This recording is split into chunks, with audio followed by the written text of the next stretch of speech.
Good morning, everyone. My name is Prerna Sethi. I'm an 11th grader here at IZL, who is also part of the YFS team of 2019.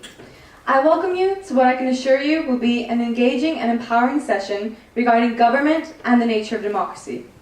With great pleasure, I will be opening today's session, and today's session will include two fascinating talks, which I can guarantee each one of us will be enlightened by.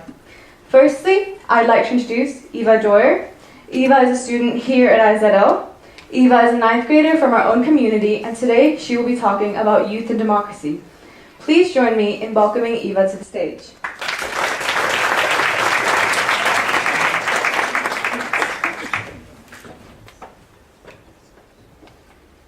Do me a favor and think of a stereotype about teenagers. I can list a few. They're lazy, they're immature, addicted to their phones, they drink, they smoke, and they're rude. But are all teenagers really like that, or is that just how society chooses to see them? I can think of so many people in this school that don't fit any of those stereotypes. Teenagers are a huge part of society, and they're the future of a nation. So why give them less credit than what they deserve? Hi, I'm Ava Dwyer. I'm 15 years old, a 9th grade student here at ISL, and I'm not here to talk to you about fashion or music or vaping. I'm here to talk to you about something far more important, significant, and relevant to this world. I'm here to talk to you about politics and how teenagers such as myself can get involved. As many of you have probably noticed, most of the people in this room are 17 or younger, myself included. Now, some of you might be wondering, why is this important? I'll tell you why it's important. Almost the entire team that brought this entire youth forum to us is ineligible to vote in the majority of countries based on their age alone. The amazing minds that brought this entire thing to life are unable to share their ideas in politics because society deems them as too young and immature. But let's take it more slowly than that. Let's start with this. What is democracy? Democracy is a form of government in which an official or a rule is chosen by the majority of the population or those eligible to vote. And those who vote are protected by rights that cannot be taken away, such as freedom of speech or freedom of association. In fact, a test taken in 2013 suggests that 123 countries out of all 192 are run by a representative government, a democracy.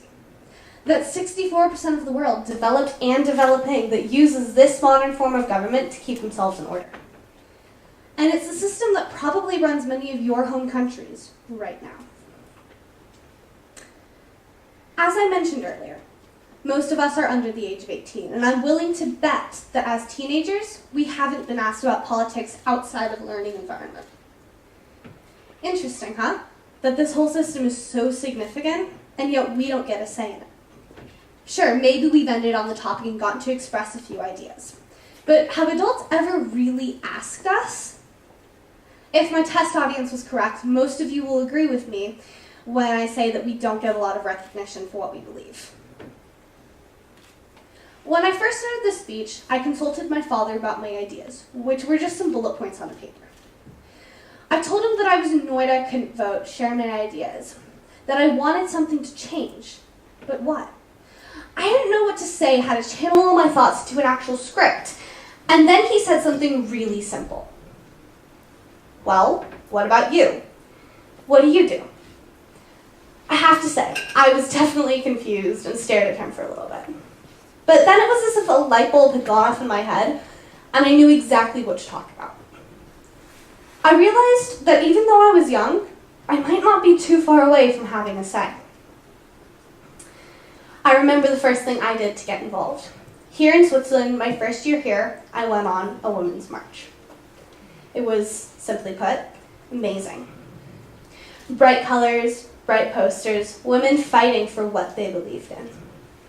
I felt right at home among all these people who were politically active and, most importantly, stubborn, just like me.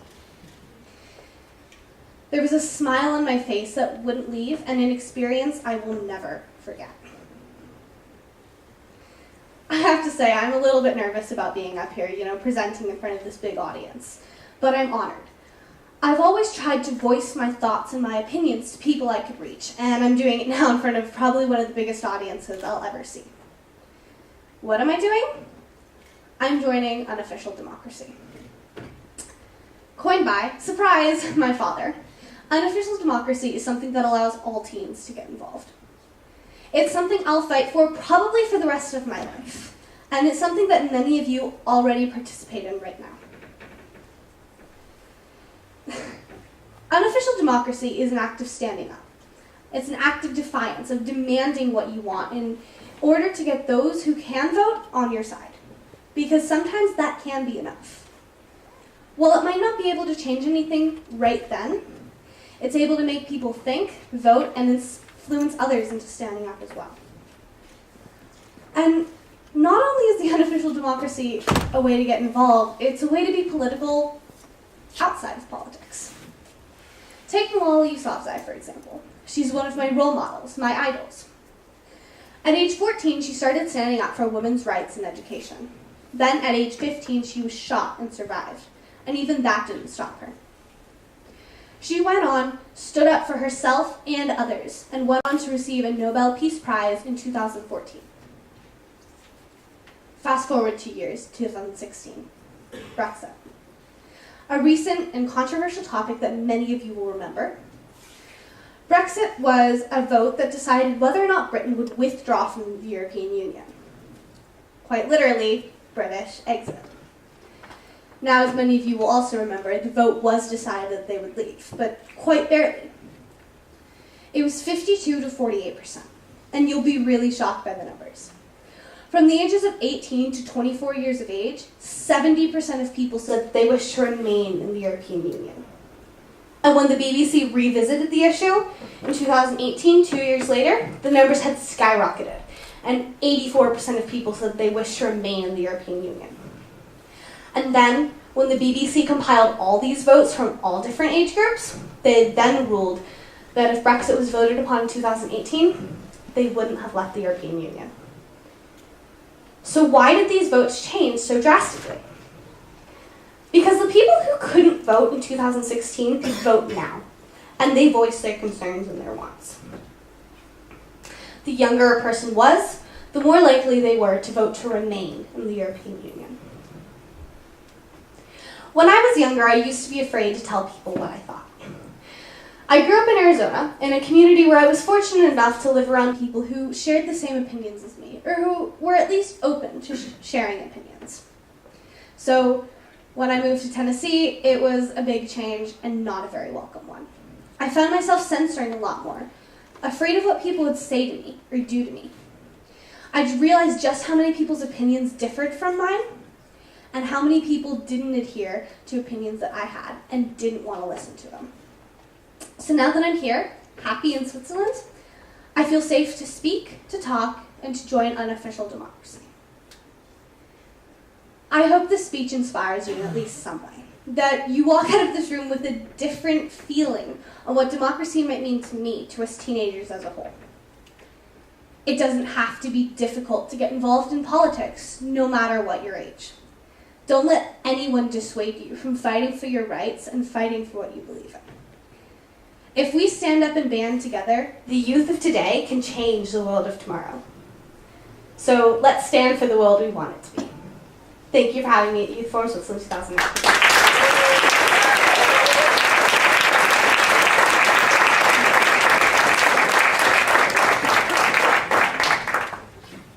Thank you for that empowering, thought-provoking, and passionate talk, Eva. Linked to Youth and Democracy, now we will have another talk which will be given by Anja Wyden Guelpa, who is a former Swiss politician from the canton of Valais. Ms. Guelpa was the first female chancellor of Geneva for the Socialist Party. Ms. Guelpa's work was based around many pieces of legislation, and her focus was to engage the public. But more importantly, her focus was to engage the youth, the youngest citizens of Switzerland, to the politics of the country. She was elected twice, and she finished her chancellorship in May 2018. Ms. Guelpa is a very experienced lady in government who was given a TED Talk in 2017 as well, regarding the healing of democracy.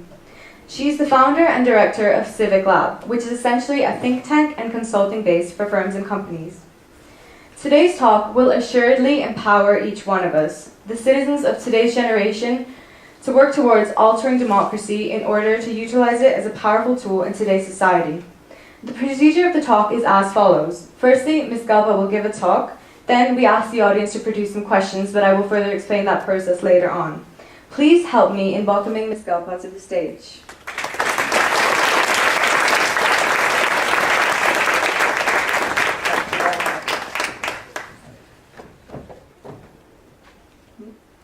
There's nothing. Okay. Many political analysts around the world are worried about the state of our modern democracies. After the election of Donald Trump, after the Brexit, after elections in Poland and Brazil, many feel that the foundation upon which our democracies are built are shaking. Faith and trust is eroding, and maybe even worse, populist and authoritarian regimes are on the rise. These are not only remarks from myself, built on my own vision of the world. These are also built on intriguing evidence that was shown by two scientific persons. One is Yasha Monk, which is a scientist at Harvard, and his colleague Roberto Stefan Foer from University of Melbourne. And they published in 2017 an article called The Signs of Deconsolidation in the Journal of Democracy. So based on the World Value Survey, they showed that we have an erosion, a progressive erosion. You see a couple of countries there are more in the study. A progressive erosion in the support to democracy as an institution, democracy as the best form. So for the promoter of civic engagement, and especially among young people, for the promoter of engagement of young voters, this assessment is a very chilly one. They also show that in the last 15 years, less and less people, and again, especially young people, think that democracy is the best form of governance. So young people are less interested in democratic institutions than old elder ones, but they're even less interested than these generations at their age. So there's definitely something going on. And what is maybe even more scary in that study is that more and more, and again, the differences between the countries are quite important, but more and more, and especially young people, are interested by a strong leader. So someone that doesn't really have to bother about elections. And these findings are congruent with national studies and show that disaffection with democratic form of government goes with a wider skepticism towards liberal institutions.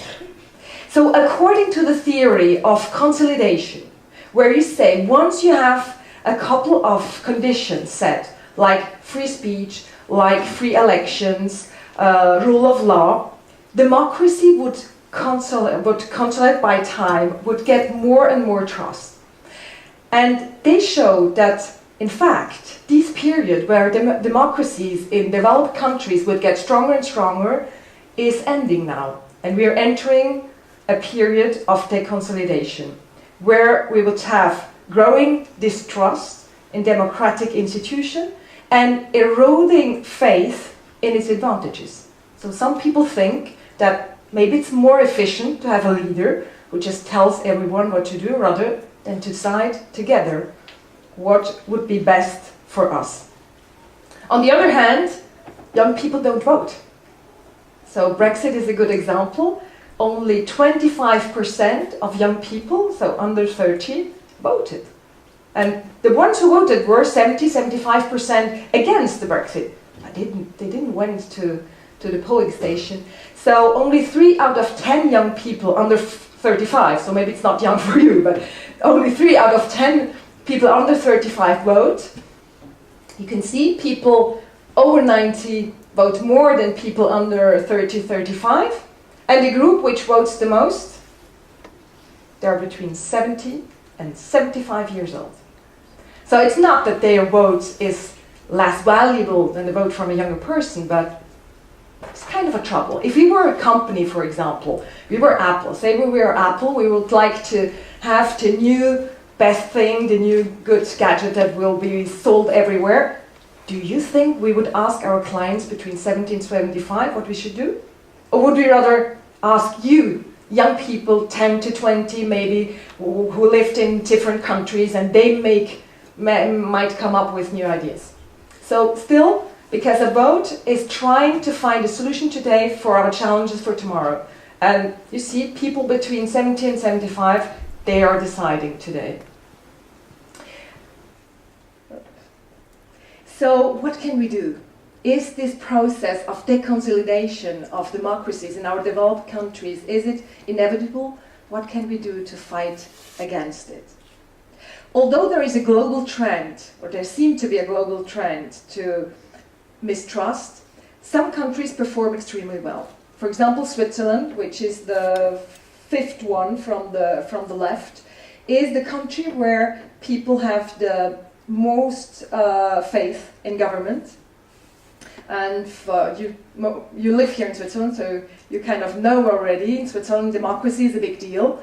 We vote all the time, every 3 months, at least about 360 times in a lifetime.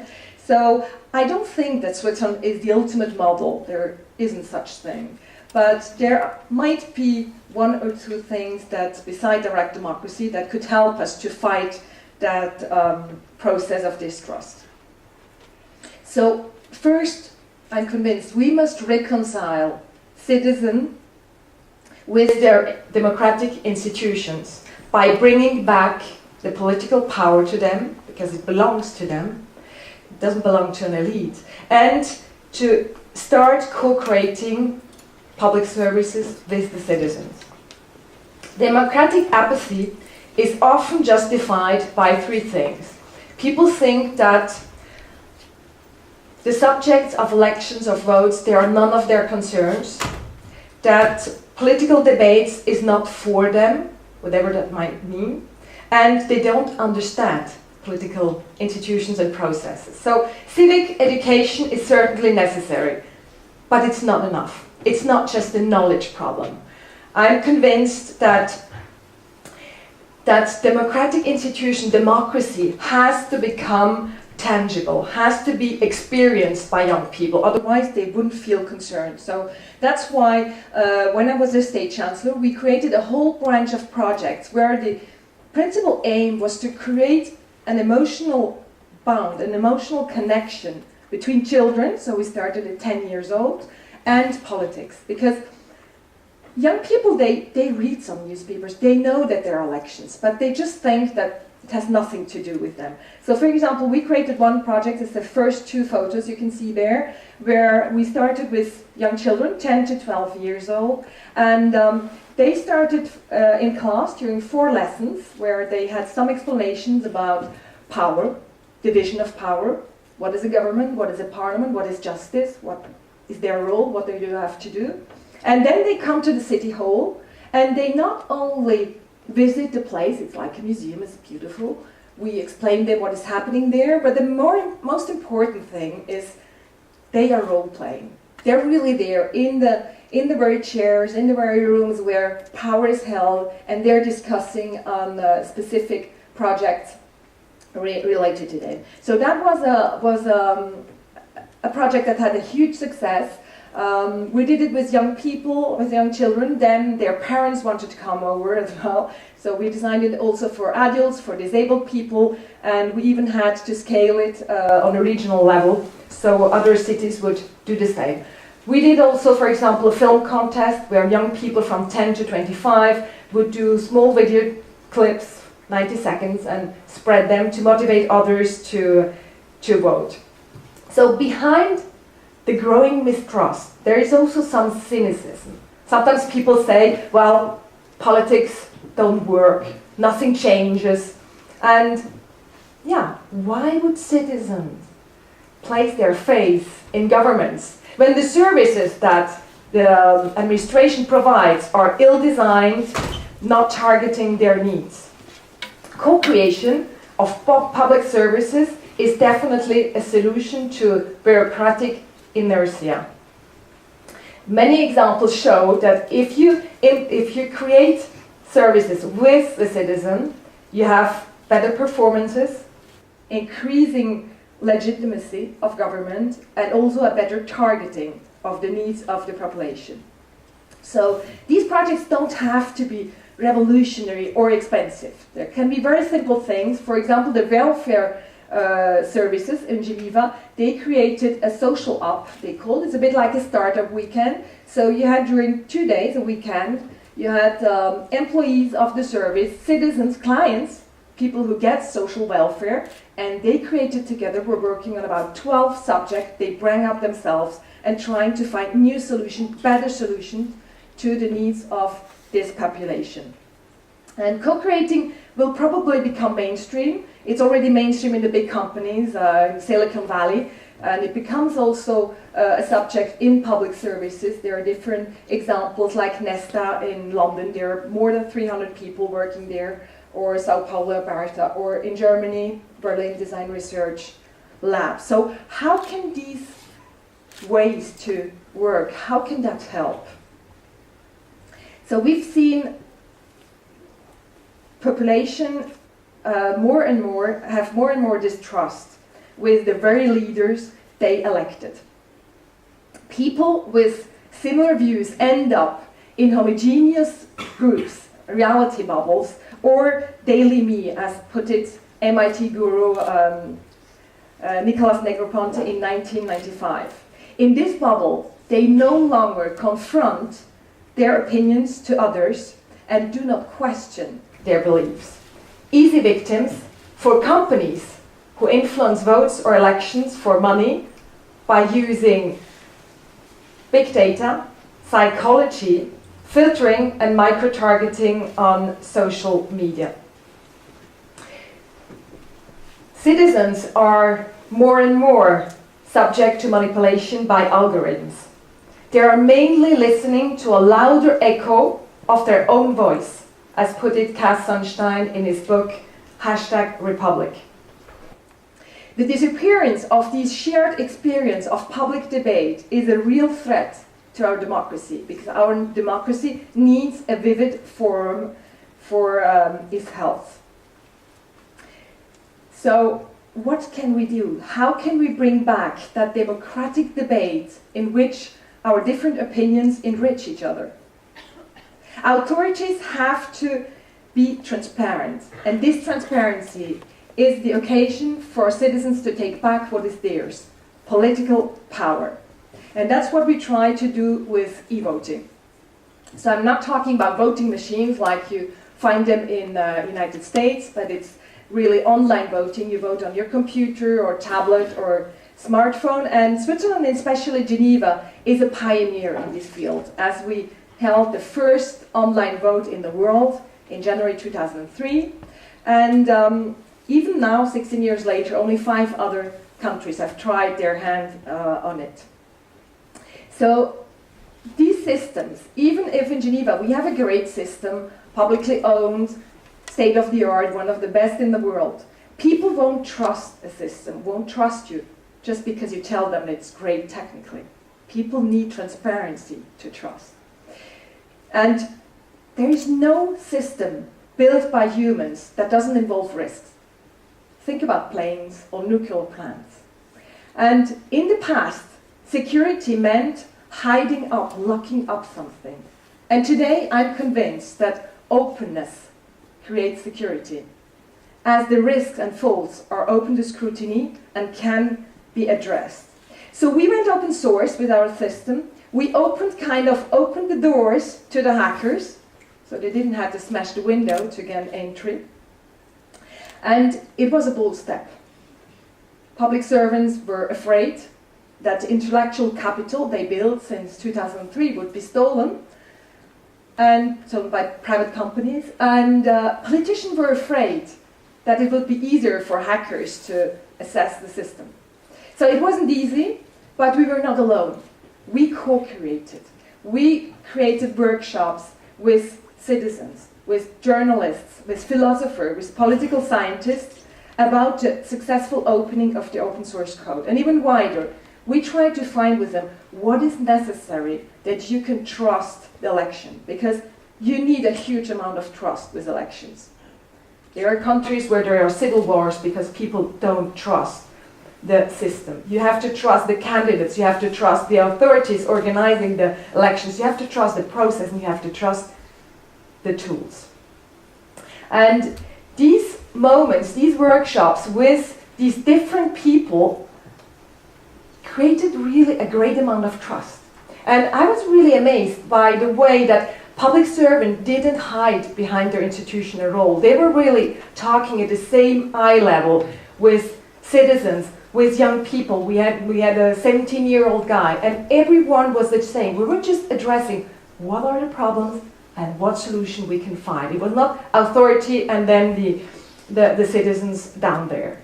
And so, boosted by the trust and confidence that gave us these moments, we opened in December 2016 the first part of our system. And today we are the only authority in the world having a public-owned open source system. I hope that Geneva will keep it. It's sometimes difficult and it costs money, but it's really an important step towards transparency. So people don't have to trust the authorities, but they can see how the system works. They can go inside, they can assess it, or they can ask someone they trust to assess the system, wherever they are in the world. So this is a step towards the renovation of democracy, greater transparency, and empowerment of the citizen, provided everyone plays his role. We should not assume that democracies will always be able to improvise a solution to whatever challenges they face. There is nothing about democracy that guarantees this will happen. So I'm sorry, it's also a bit negative, that part, but I really think that we shouldn't fall into the confidence trap and think that everything will be all right. We have to really work at it. We have to actively contribute to renovate our democracy. And books and articles are full of different solutions how we could renovate our democracy. Some plead for a liquid democracy. So it's a system where you can delegate your vote to someone, to a friend, to an expert, to someone you trust. For example, if it's a decision in a medical field and you don't feel competent in that field, you can give it to someone, maybe to a doctor among your friends. Others go back. It's an idea that I like a lot. Something that we had in ancient Greece and in some places in Switzerland and Italy as well is to use sortation. So members of parliament and government wouldn't be elected, but would be chosen by a random draw within the whole population. When you see sometimes some parliamentarian, you could say that a random draw wouldn't be less efficient that election. But that's another question. The web also is full of apps or softwares called civic techs, which are a way to bring up new ideas, to select them, to promote them. And in Geneva also we created Democracy Week, for example, a couple of years ago around the International Day of Democracy, which is the 15th of September. And so every year we have about 60 events. It goes from university panel to an exhibition to workshops or to parties. There's always a silent party as well. And it's a way to celebrate democracy, but also a way to question it. Because even in Switzerland, even if we are very proud and happy about our system, if you don't question a system and you don't bring it further, it will become a problem. So we don't lack ideas, but what are we waiting for? To heal democracy, authorities must provide the best and most transparent tools and engage citizens actively. I fight for that every single day. And we citizens, as we heard it before, we have to speak up, individually and collectively, without being blinded by anger or fear. I think that's often the problem at the moment with some of the movements, with some of the things. People are guided by their fear. And when you're afraid, you're not rational, you're not making the best decisions. So both political institutions and citizens must have the courage to take their destiny in their hands. Let's do it. Thank you very much.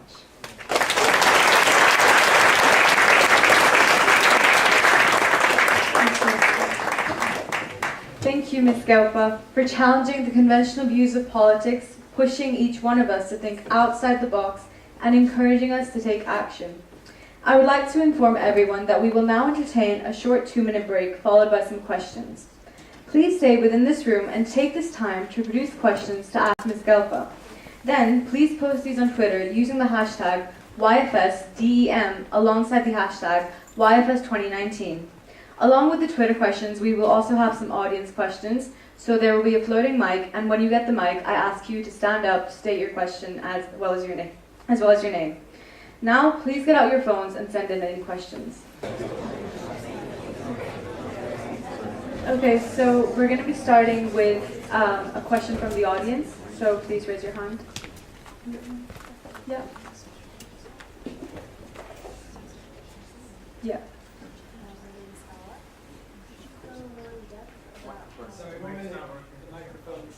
Can you hold it closer to your mouth? Could you explain more in depth about how the random lottery works with not electing people, but just choosing them randomly? Yep. So it's a system, it was kind of the first democratic system. So in ancient Greece, they used it, but we have to say that at that time, women couldn't be elected, and not all person who lived in the city were citizens. So today that would be that all people who have the right to vote, you would choose simply randomly between all these people, the elected people. Or what could be, there is an association in the French part of Switzerland. They are promoting the idea to have at least part of parliament elected this way. For example, you have 100 seats, 10 would be elected that way, and the others would be elected on a normal basis. Advantages of that system are at least two. And ancient Greece Greek already told it. They said that money wouldn't be a problem, because sometimes you need a lot, especially in some countries. Switzerland is not the worst, but you need a lot of money to be elected. And on the other hand, it was also, the Greeks also said that if you elect people normally, people who are better speaker would get elected, but good speakers are not necessarily good governors. And today, definitely, would be another advantage of that. Different studies, especially there is a Berkeley professor, Dasher Keltner, very interesting man who studies happiness. That's his main study, and he wrote a book called The Power Paradox about 2 years ago, subtitle How We Gain and Lose Power. And he really shows that the longer you have power and the more power you have, the power changes you. It's like an erosion. People get less empathetic, even though empathy is one of the things that gives you power, and people are more and more subject to abuse of power. And so if we would have, by these random draws, a kind of a change, people are doing politics during 4 years and then they do something else, so they don't get the chance to be changed by power, because especially for in governments, maybe more than in a parliament, because in a parliament you have less power, but you can see these kind of changes in people where good people become people who sometimes do things they shouldn't do. Thank you. Did I answer your question? We will have another audience question now. Coming back to the random draw system, whilst it should technically give you a pure representation of the populace, how would you ensure that responsible or capable people are randomly drawn to power? Are you sure that all elected people today are capable? When you listen to their discussions, sometimes I think it's quite like the other people as well. There are very, very capable people. There are maybe people are different, and I think it wouldn't change a lot. I mean, what might be difficult is that some people, I mean, when you elect people, these people want to be elected. So they also have maybe a family situation or a professional situation, so they can fit it into their life, which might be a challenge if people are randomly chosen. Then you would have to see, can they refuse the mandate or not? Probably yes. But yeah, I think it could be interesting. It's like the do you say juries in justice? In some of the, you have public juries where people are randomly chosen and they decide if someone has to go to jail for life or not. And it's about the same, I think. And especially here in Switzerland, we have that conviction that the people have the power and they are competent. Every person is competent to choose his destiny. So every person is competent to be a parliamentarian, member of a parliament. There are also, I mean, you could also imagine that we don't need parliaments anymore, because the parliamentarian democracy is because we can't be all in a room and decide together. So we have to choose people and they are capable to be together in a room and then they decide. But with technology, today you could say, we don't need parliaments anymore. We have we have e-voting on our smartphone, and when we have to make a decision, we do it all. Would be possible today. It wasn't possible 50 years ago. But I mean, these are ideas. They won't be realized in a short term. But I think it's interesting to think about it. Thank you. We will have a question from Twitter now. What role does a school as an institution play in the development of democratic experiences for young citizens? School is definitely important. Families are important also to have a person around you that maybe is interested and can bring the passion to someone else. I think school can't do everything, or for me the main problem is not a knowledge problem. And in general, school brings knowledge to the people. But I think the first thing to do is really to have passion for politics, to make that young people feel concerned, they have a relation to it. Because when you're interested in something, you're very good in finding the information, and you know much more than adults about a subject. But if you're not interested in, you can have 5 hours a week civic education. If you're not interested in, it won't have really an effect. So I think the first thing is really an experience to bring politics. It's like I imagined that program because I realized that several times when with my family we went to a country we have never been to, and then we came, for example, it was Laos, one of them, and we came back and suddenly I've seen articles in the newspaper about Laos, and I was like, oh, why is everybody talking about Laos? They didn't talk. It wasn't different. But before, I wouldn't see it. I wouldn't see it because you only see what you know. If you don't know something, you won't see it. And that's what we try to do with these projects. So people, they have been to that place. They have touched the leather of the chairs. They've seen which of the politicians eats candy, and they ate that candy, and that's what they remember. It sounds ridiculous, but that's what they remember. We had one of these children. He came back during Democracy Week with his parents. So he went into the room of the government, and he's, oh look, mommy, that's where the candies are. That's the first thing he remembered. Well, that's okay for me. If that helps, that he knows what is the government, and the next time he sees something in the newspaper, he will read it because he knows the place. He's an expert. That's perfect. Thank you. So we have another Twitter question from Ronnie Adan. Do you believe we should lower the voting age? Because once we lower it to 17, what is stopping us from lowering it to the age of 16 in the country? I'm in favor of lowering it to 16, but I also think it won't change everything, because young people from 18 to 30 years, they have the right to vote, and only 3 out of 10 vote. So it's not enough to lower it, but I think it would be an encouraging sign. Okay, we're going to have another audience question.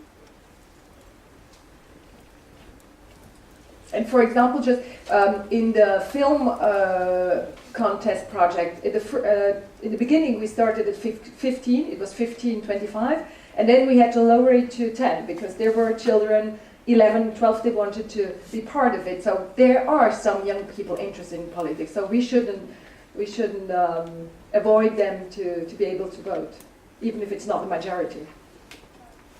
How can we prevent elected governors from exploiting the power that was given to them through democracy? I would love to have the answer to that. I would love to have it. I don't know. It's I think it's like erosion. You can't stop erosion. And some people, I always see it like a stone. So erosion, it's the water who is eroding stones, and some people are a very hard stone, and some people are more sandstone, and they're kind of, you touch them and they're filtering away. But I don't know the answer. Maybe not to leave them too long in power. I mean, it wasn't the main reason for me not to run for a third mandate, but it was also one reason. I was also afraid to, maybe sometimes you don't realize, and you kind of get into it, and it's very human, because especially in governments, a member of a government, maybe not everywhere, but certainly in Geneva, it's very hard. People are vomiting on you every day. On social media, in real world, every day people are aggressing you. Every day. And it's like a dog. A very nice, very cute dog. If you beat him every day, one day he will beat you back. And he will bite you, sorry, not beat you. Maybe also. And I think it's very difficult. And so that's why I think to select people by drawing. So you do your collective political work for 4 years, and then you go back and someone else does it. Maybe that's a possibility, but other people, politicians would tell you, oh no, that's not the way we should do it, because they are not competent, and you need to have some skills how to convince other people. That's true as well. So you will have to find a solution. Next generation. Thank you for that answer. We're going to have 2 more audience questions. We'll try at the back this time.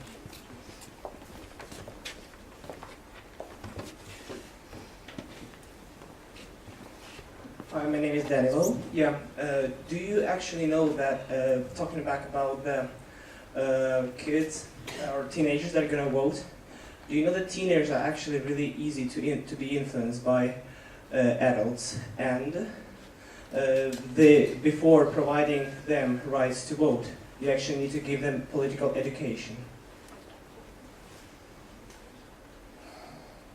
I'm not sure that, of course, we need political education, but again, I'm not sure that it's really a knowledge and education problem. It's more that, and are young people really more influenced by others than other ones? Not so sure. I think in general, and at least in Switzerland, it's really one of our fundamentals that every person has the possibility to determine his life, and we are all competent. There are not intelligent people, an elite, and then the others who have to be guided like a child. And I wouldn't have a problem if we have the right to vote from 10 years old. Or even some people, for example, some people are afraid that there are more and more people who are retired, and they are, I think one of the studies said that in maybe 10 years in Switzerland, the majority of the voters will be retired, which kind of is a problem, especially when we vote about retirement, pension plans and things like that. And so some people say that we should have the right to vote from your birth, and that until a certain age, the parents can use that right to vote. That's also one possibility to kind of counterbalance the fact that there are too many old people voting, but I'm not afraid that young people would vote badly. I trust them. Thank you. one more question from the audience.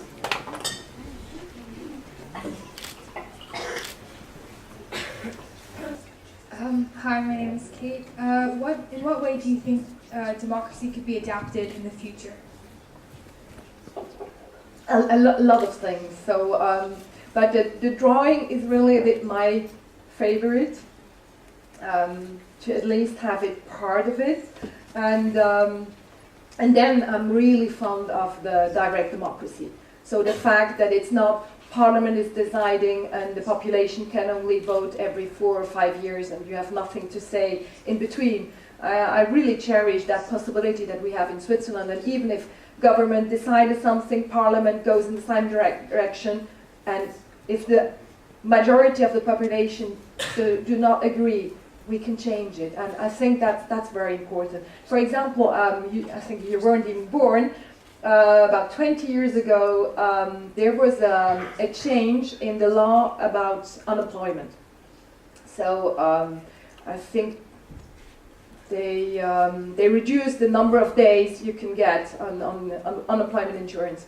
And so the right-wing parties wanted that change, and the left-wing parties said, well, we tried, but there's no use to fight against it after it was decided in Parliament. And there was a small group of unemployed people. And so unemployed people, they don't have unions. It's not a group that is organized, because no one claims himself to be unemployed. It's just a state that you're between two jobs. So they weren't really organized. And in the youngest and one of the smallest cantons in Switzerland, Jura, I think there were 30 people, and they said, oh no, it's not okay.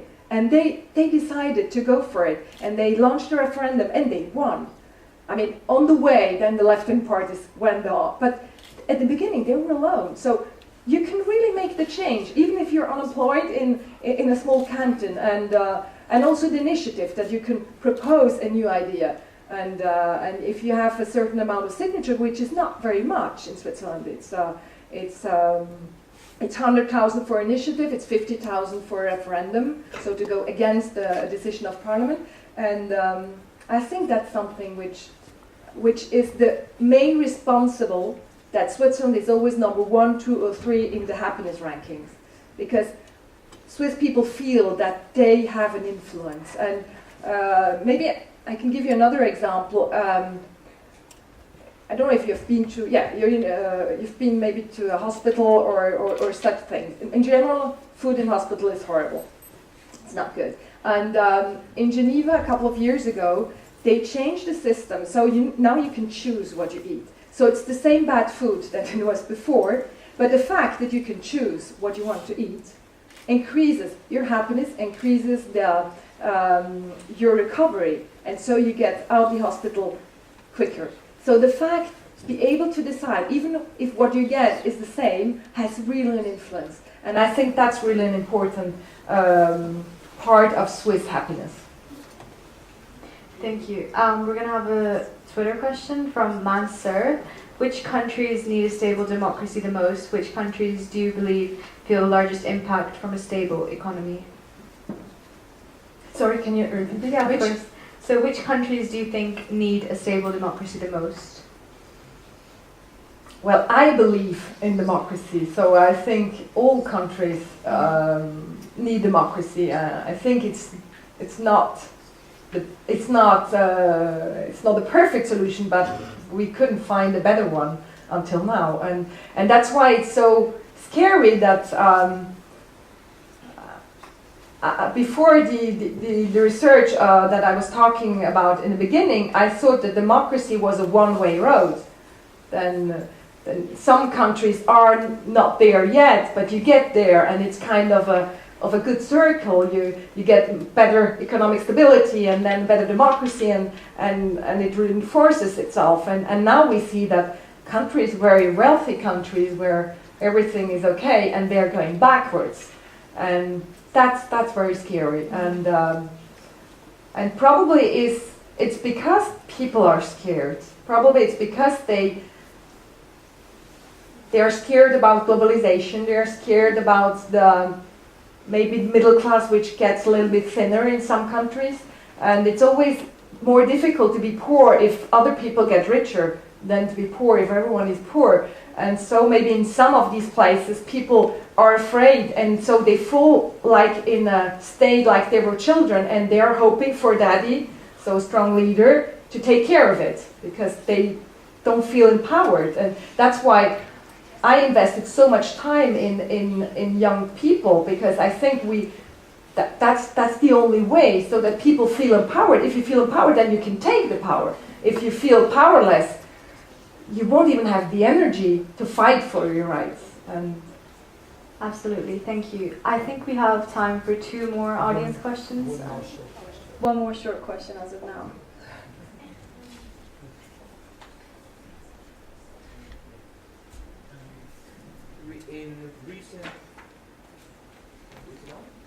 I think so. My name is Darius, and I think that in many recent elections, disinformation and fake news has been a very big and negative impact. And I would like to ask how some of the solutions that you propose would overcome this problem.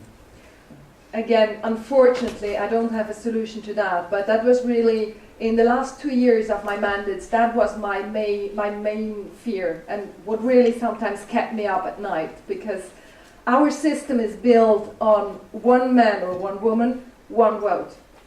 And with Cambridge Analytica, with these companies who influence elections and votes for money, it becomes 1 million, a certain amount of votes. And I have no clue how we can go against that, because some people are afraid of e-voting being hacked, but that's just a very small problem compared to that, because if an e-voting system is hacked, you know it, and the worst thing you would have to do is to do the vote again. It's not nice, especially when you're in charge of elections. It can be a scandal, but it's not such a big deal. It's not even very expensive to do a vote again. But this system, Cambridge Analytica, they hack the brain of people, and you can't do anything about it. So maybe one solution could be in the future that, because the problem behind it is these algorithms, where you don't know what is in there, you don't know which bias are in these systems. So maybe one day we would have some packaging information on algorithms, as we have on drugs, as we have on food, what is in there. But that will be quite complicated, and it's probably quite far away. Thank you so much for answering all those questions. I would like to invite Eva back on stage. She just finished the... She was amazing. Thank you. Okay, so as we come to an end of today's session, I would like to remind you to transition promptly to your next session, and I want to thank you so much for your attention and insightful questions. Also, now could we please wholeheartedly thank Eva and Ms. Guelpa for an insightful